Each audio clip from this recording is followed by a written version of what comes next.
এখানে এসে বলে যে এই যে পার্টি অফিস কি মনে হচ্ছে? মনে হবার কিছু নেই। যারা বেআইনিভাবে জবরদখল করে সেলের জায়গায় রেলের জায়গায় পার্টি অফিস করেছে, তো সেগুলো প্রশাসনিকভাবে তারা নিজের জায়গা থেকে উৎক্ষেপ করছে। এটা তো বলার কিছু নেই, এটা তো কোনো পলিটিক্যাল কোনো ব্যাপারই নেই।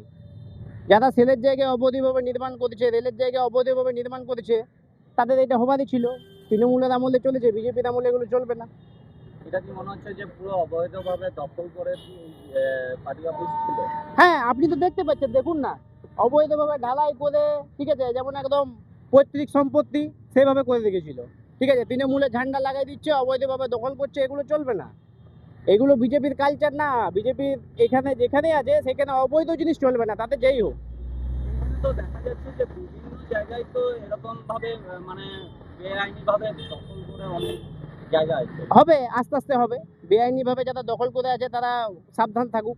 আস্তে আস্তে সব জায়গায় হবে। একবারে দেই তো জাস্ট আমাদের সরকার হয়েছে, সরকার হবার পরে এই তো কাজ চালু হচ্ছে, একটু টাইম লাগবে। এইটা এই মানে 4 তারিখের রেজাল্টের পরেই কেন এই ঘটনাগুলো ঘটছে? রাজ্য সরকার যে ছিল সে দেখেনি, সে করেনি, সে নিজের ইচ্ছা মতন চালিয়েছে। 4 তারিখের পর মানুষের সরকার এসছে, জনগণের সরকার এসছে। 4 তারিখের পর হচ্ছে, কাজ হচ্ছে। আমাদের শুভেন্দুদা আছে, শুভেন্দুদার নেতৃত্বে সব কিছু ভালোই হবে পশ্চিমবঙ্গে।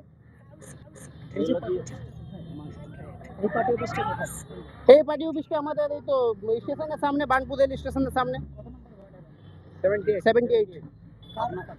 এটা অশোক দুগ্ধ ছিল, কাউন্সিলর অশোক দুগ্ধ বসতো এখানে। আমার পরিচয়, আমার নাম হলো সমু ভান্ডারী, আসানসোল সাউথ ওবিসি মোর্চা কনভেনার।